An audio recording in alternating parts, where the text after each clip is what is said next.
सहर, तुम यहाँ क्या कर रही हो? वो एक घर में बर्तन धोने का काम कर रही थी जब एक लड़की ने आकर पूछा। ये आवाज़ जानी पहचानी सी लगी। उसने मुड़कर देखा तो वो कोई और नहीं बल्कि उसकी बहुत अच्छी दोस्त सबा थी। वो फौरन उठकर उसके गले लग गई और फूट फूट कर रोने लगी। कई महीने हो गए थे उसे अपनों से बिछड़े हुए। उसका दिल गम से बोझल था और वो चाहती थी कि अपना दर्द किसी से बांट सके, मगर जहाँ कोई ऐसा नहीं था जिसके सामने वो अपना दुख कह पाती। उसका 1.5 साल का मासूम सा बच्चा उसके पास बैठा खेल रहा था।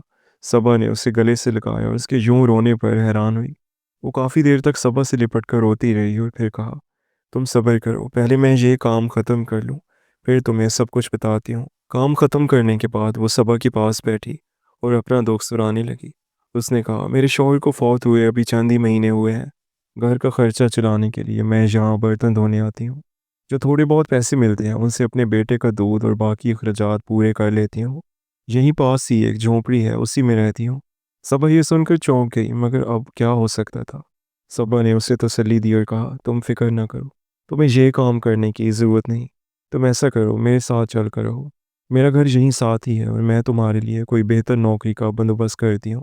ये सुनकर शहर की आंखों में खुशी की चमक आ गई, मगर सबा ने उसके घर वालों के बारे में भी पूछा। शहर ने बात टाल दी और कहा कि अगर उसे अच्छी सी मुलाजमत मिल जाए तो वो खुशी खुशी करने को तैयार है। सबा उसे अपने घर ले गई। शहर उसका घर देखकर हैरान रह गई। अगरचे ये सिर्फ 3 कमरों का था, लेकिन बहुत ही खूबसूरत और सुकून वाला घर था, जिसे बड़ी मोहब्बत से सजाया गया था। सबा का भी एक 7 माह का बेटा था जो उसने गोद में उठाया हुआ था। उसने शहर को ठंडा पानी पिलाया और फिर उसे अपने साथ उस फैक्ट्री में ले गई जहाँ उसके मोहल्ले की बहुत सी औरतें काम करती थीं। रास्ते में सबा ने उसे बताया कि वहाँ औरतें किस तरह काम करती हैं। ये एक निमको और मसालों की फैक्ट्री थी, जहाँ तरह तरह के मसाले और स्नैक्स बनते थे। कुछ मशीनों पर तैयार होते, कुछ औरतों के हाथ से। हर तरफ मसालों की खुशबू फैली हुई थी। फैक्ट्री देखकर शहर हैरान रह गई कि यहाँ सब काम करने वाली औरतें ही हैं। सबा ने एक सीनियर से बात की और कहा, ये मेरी सहेली है, इसका कोई कमाने वाला नहीं है। बराह करम इसे भी काम दे दे। मैं ज़मानत देती हूँ कि ये मेहनत से काम करेगी। उस आदमी ने शहर को देखकर कहा, ठीक है, आज से ये भी यहाँ काम करेगी। हमारी फैक्ट्री तो इन्हीं औरतों के लिए बनी है जो बेसहारा हैं। अगर ये मेहनती निकली तो और बेहतर कारकर्दगी दिखाएगी। ये सुनकर शहर के दिल को सुकून मिला। उसे बहुत खुशी हुई कि अब लोगों के घर बर्तन धोने की जिल्लत नहीं सहनी पड़ेगी। उसने सबा का शुक्रिया अदा किया। सबा मुस्कुरा कर उसे बिठा गई और वो आदमी उसे दूसरे काम सिखाने लगा। सिर्फ 4 दिन में ही उसने मशीन पर और हाथ से मसाला बनाने का काम सीख लिया। निम्को पैकिंग भी आ गई। औरतों के साथ मिलकर काम करने में उसे सुकून महसूस हुआ। उसका 2 साल का बेटा दिन भर सोया रहता। जागने पर वो फीडर दे देती या साथ लाए हुए खिलौने उसके हाथ में दे देती। यूँ वो भी मसरूफ़ रहता। 2 माह उसने खुशी खुशी काम किया। 3 महीने गुजर गया, लेकिन फैक्ट्री का मैनेजर एक बार भी नहीं आया। फिर एक दिन ऐलान हुआ कि इस महीने की 10 तारीख को मैनेजर दौरे पर आ रहे हैं। सब औरतों को सख्ती से कहा गया कि काम अच्छे से करें, क्योंकि वो सिर्फ उन्हीं को रखते हैं जो मेहनती हों। ये सुनकर शहर को ज़रा घबराहट हुई, मगर फिर उसने खुद को तसल्ली दी कि वो बेहतरीन काम करेगी। उसने दिल ही दिल में सोचा कि शायद मैनेजर उसके बेटे के साथ आने के बावजूद उसकी मेहनत देखकर तारीफ़ करे और उसे मुस्तकिल रख ले। वो खुशी खुशी अपने आप को तैयार करने लगी। सुबह सब औरतों ने तेज़ी से अपना काम शुरू कर दिया। सहर चीज़ों को पैक कर रही थी। जब उसका बेटा जाग गया, उसने जल्दी से फीडर दिया और खिलौने देकर एक कोने में बिठा दिया और दोबारा पैकिंग में लग गई। ये चीज़ें निम्को और मसाले वगैरह थीं जिन्हें औरतें ही पैक किया करती थीं। तभी खबर आई कि मैनेजर साहब फैक्ट्री पहुंच गए हैं और मुआयना कर रहे हैं। वो सुकून से काम कर रही थी कि अचानक कुछ ऊंची आवाज़ें सुनाई दी।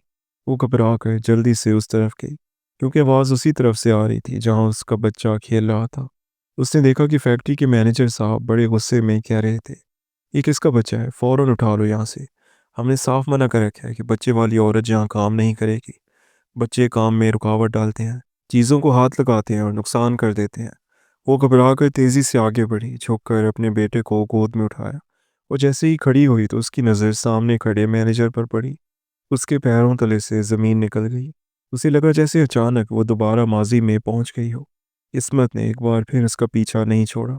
शहर एक मुतवस्सित तबके के घराने से तल्लक रखती थी। उसके माँ बाप ने कभी बेटियों की तालीम पर पाबंदी ना लगाई। वो पढ़ाई पर जोर देते थे, मगर शादी के वक्त कभी ये नहीं सोचते थे कि उनकी बेटी खुश है या नहीं। सहर अपने वालिदैन की तीसरी औलाद थी। दो बड़े भाई थे और वो इकलौती बहन, लाडली बेटी थी। बचपन से ही सबसे घुल मिल जाने वाली और हद से ज़्यादा हसीन।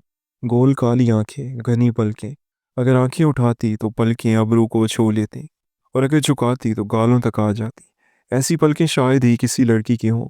वो खुश खुरम और पढ़ाई में मगन एक मासूम सी लड़की थी। मैट्रिक के बाद उसने एफएससी किया और फिर यूनिवर्सिटी में एडमिशन ले लिया। इस फैसले पर ख़ानदान के कई लोग नाराज़ हुए। कई ने बातें सुनाई, मगर शौक की खातिर वो पीछे ना हटी। उसने बीएससी में एडमिशन लिया। पहले ही सेमेस्टर में उसकी मुलाकात अजलान से हुई। अजलान एक अमीर घराने से तल्लक रखता था। शक्लो सूरत में भी पुरकशिश और बातों में खुश मिजाज। लेकिन यूनिवर्सिटी में सब उसे बदमाश और बिगड़ा हुआ अमीरज़ादा समझते थे। सभी लड़कियां उसके हुस्न की दीवानी थीं, मगर उसने कभी किसी को लिफ्ट नहीं कराई। उसका असल काम नए आने वाले तलबा को तंग करना था। उसके साथ लड़के लड़कियों का एक पूरा ग्रुप था। सहर जब यूनिवर्सिटी आई तो शुरू में इसी ग्रुप ने उसे बहुत तंग किया। वो तो एक सीधी सादी लड़की थी जिसने आज तक ऐसे लोगों का सामना नहीं किया था। एक बार उसने उनसे डिपार्टमेंट नंबर 1 का पूछा, तो उन्होंने उसे डिपार्टमेंट नंबर 4 में भेज दिया। वहाँ पहुंचकर वो परेशान खड़ी रही, यहाँ तक कि एक लेक्चरार की डांट पर एक सीनियर लड़की ने उसे सही डिपार्टमेंट तक पहुंचाया। ऐसे कई वाक़यात हुए, मगर अजीब बात यह थी कि अज़लान को वो मासूम सी लड़की अच्छी लगने लगी। उसे तंग करते करते कब दिल हार बैठा ये वो खुद भी ना जान सका। दूसरे सेमेस्टर में उसने सहर से अपनी मोहब्बत का इजहार कर दिया। ये सुनकर सहर हैरान रह गई। वो उसे बिल्कुल भी पसंद नहीं करती थी, बल्कि अज़लान के रवैये ने उसके दिल में नफ़रत भर दी थी। उसने अक्सर उसे गरीब होने के ताने दिए। हालांकि शहर का घराना दरमियाने तबके का था और उसे किसी चीज़ की भी कमी नहीं थी। लेकिन अजदान जैसे लोग रोज़ नई गाड़ियाँ और नए फ़ोन बदलने वाले थे। उसके लिए उनका मुकाबला करना नामुमकिन था। वो इससे चिढ़ने लगी थी। जब अजलान ने प्रपोज़ किया तो उसने साफ साफ इनकार कर दिया। इनकार के बाद अजलान ने उसकी ज़िंदगी अजीरन बना दी। ये बात घर वालों तक पहुंची। घर वाले सख्त मिजाज थे। पहले ही कह चुके थे कि यूनिवर्सिटी में लड़कों से दोस्ती नहीं करनी, उनके साथ उठना बैठना नहीं है, अपने दुपट्टे का ख़ास ख्याल रखना है।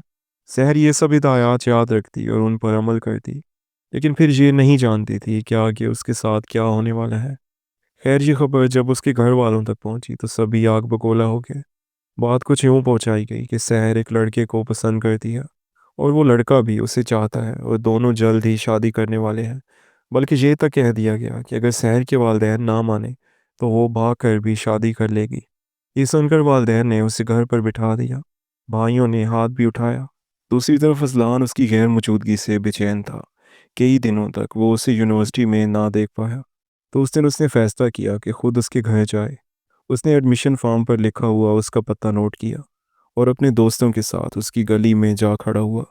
वहाँ उसे पता चला कि आज रात ही शहर की ये रुखसती है। ये सुनकर उसके होश उड़ गए। आखिरकार दोस्तों के साथ उसने एक मंसूबा बनाया। जब रुखसती का वक्त करीब आया तो उसके दोस्त लड़कियों का रूप धारे घर में घुस गए। उन्होंने शहर को बेहोश किया और फिर अजलान को इशारा दिया।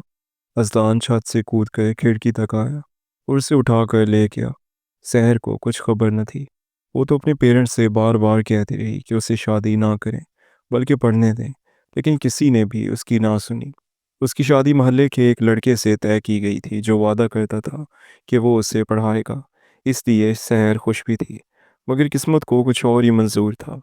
अजनान ये बर्दाश्त ना कर सका कि जिस लड़की को वो चाहता है उसे कोई और ब्याह ले जाए। इसी जिद में उसने उसे दुल्हन के रूप में ही उठा लिया और अपने घर ले आया। होश आने पर सहज सकते में आ गई। उसके दिल पर गहरा जख्म लगा। उसे यकीन था कि अब उसके वालिदैन उस पर बिल्कुल भी भरोसा नहीं करेंगे। अगर वो घर गई तो भाई कत्ल कर डालेंगे। आंखों से आंसू बहने लगे कि माँ बाप की कितनी बदनामी हो गई होगी। वो भाई जो उस पर जान छिड़कते थे अब दोस्तों में सर नहीं उठा पाएंगे। खानदान वाले ताने दे रहे होंगे। वो ये सब सोच कर रोती रही। अजलान ने ज़बरदस्ती निकाह कर लिया। सहर ने लाख मना किया, मगर अजलान अपनी ज़िद का पक्का था। उसने सहर को कुछ अरसा एक छुपे हुए घर में रखा, फिर अपने वालिदैन से मिलवाया। उसके घर वाले सहर को देखकर खुश हुए और इज़्ज़त दी। उनके नज़दीक ये कोई गलत बात नहीं थी कि बेटे ने अपनी पसंद से शादी की, और उनकी नज़र में सहर एक अच्छी पसंद थी। सहर ने भी चुप होकर नसीब को मान लिया, लेकिन दिल से वो अजलान से नफरत करती रही। वो दिल ही दिल में अहद कर चुकी थी कि मौका मिलते ही उससे छोड़ जाएगी, मगर फिर तकदीर ने पलटा खाया। सिर्फ 6 महीने बाद वो उम्मीद से हो गई। जब उसने देखा कि वो अज़लान के बच्चे की माँ बनने वाली है, तो भागने की हिम्मत भी टूट गई। अज़लान को यकीन हो गया कि अब वो कहीं नहीं जा पाएगी। उसने उसे अपने घर ला बिठाया। घर में सब कुछ अच्छा था, लेकिन शहर के दिल को सुकून न था। वो अज़लान से दूर जाना चाहती थी। मौका पाते ही वो घर से निकल भागी और कच्ची बस्तियों में जा बसी।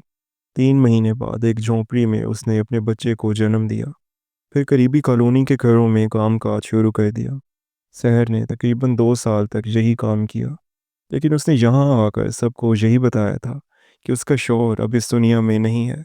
लोगों ने उस पर तरस खाकर उसे यहाँ रहने दिया, और जब कभी वो लोगों के घरों में काम करने जाती और देर सवेर हो जाती, तो उसे लोगों के ताने भी सुनने पड़ते थे। आज भी वो ऐसे ही एक घर में काम कर रही थी। उसका बेटा 2 साल का हो चुका था।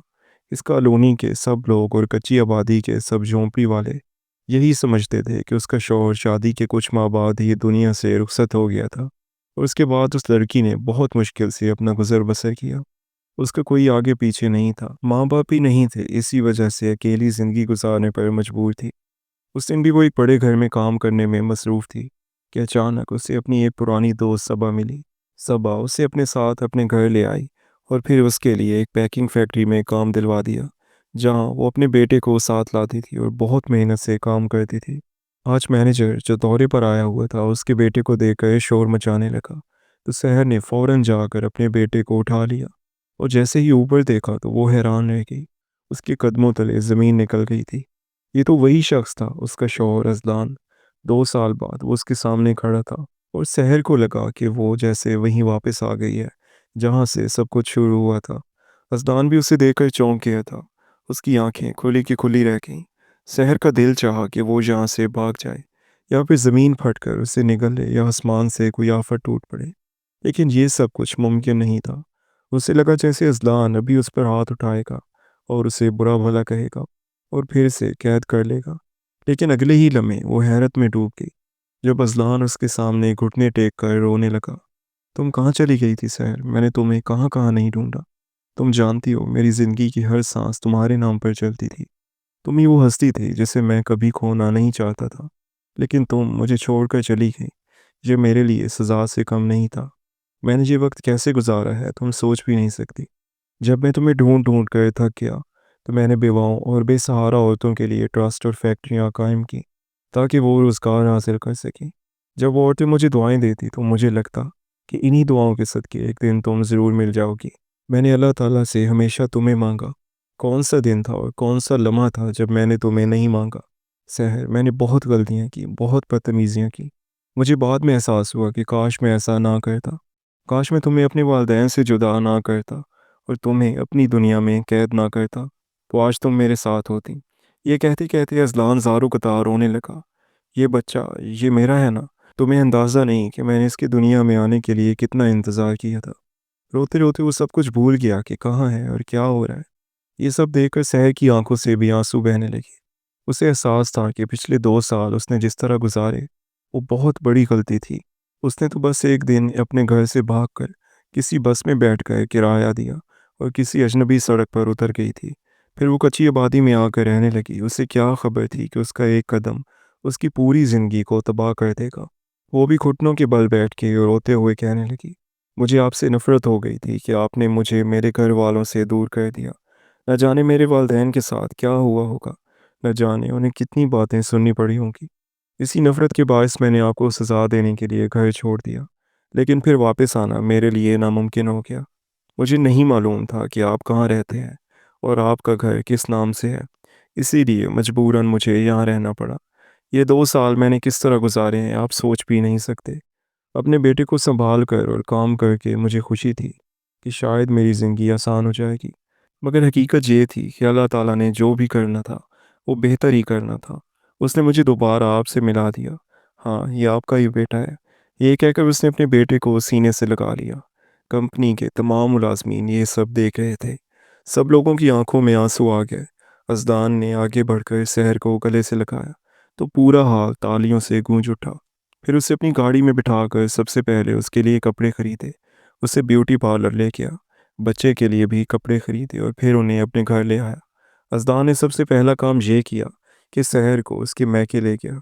क्योंकि उसने शहर के जाने के बाद उसके घर वालों से रब्ता किया था और उन्हें सच्चाई बता दी थी कि दरअसल वही शख्स था जिसने उसे अपने पास रखा था। शहर के घर वालों ने असदान को माफ़ कर दिया था और साथ ही साथ शहर को ढूंढना भी शुरू कर दिया था, लेकिन वो किसी को भी नहीं मिल सकी थी। अब जब असदान को वो मिली तो वो उसे लेकर उसके घर पहुंचा। शहर के माँ बाप उसे देखकर फूट फूट कर रो पड़े। सभी की आंखों में आंसू थे। सब ऐसे मिले जैसे सदियों बाद बिछड़े हों। वक्त ने पुराने जख्मों पर मरहम रख दिया था और अब दिल में नफरत की जगह मोहब्बत और इंतज़ार ने ले ली थी। जुदाई का जो दर्द था वो अब मुलाकात की खुशी से ख़त्म हो गया था। सहर अपने वालदैन के साथ बहुत खुश थी। अज़दान बस अल्लाह ताला के हुज़ूर हाथ बांधे खड़ा था कि उसने उसकी खुशियाँ उसे वापस लौटा दी हैं। घर के चारों तरफ रोशनी सी फैल गई थी। ये वही दिन था जब सहर की सालगिरह थी। अज़लान ने उसके लिए एक बहुत बड़ी तकरीब रखी जिसमें तमाम रिश्तेदारों को मदऊ किया गया था। ये तकरीब किसी रुखसी की तकरीब से कम नहीं थी। सबको ये समझ आ गया था कि सहर अब अपने वालदैन की रजामंदी के साथ अपनी ज़िंदगी में खुश है और उसकी ज़िंदगी की खुशियाँ मुकम्मल हो चुकी हैं। सहर ने इस बात से ये सबक सीखा कि नासमझी में किए गए फैसले इंसान को तबाह कर देते हैं। जैसे कि उसने किया था, उसने फैसला कर लिया कि दोबारा कभी ऐसी गलती नहीं करेगी जिस पर बाद में खुद ही पछताना पड़े। बिलाशुबा इंसान बाज़ औक़ात गुरूर, नफ़रत और हसद की वजह से ऐसे फैसले कर लेता है जिनका कोई मतलब नहीं बनता और उनके नताइज मुश्किल हालात पैदा कर देते हैं।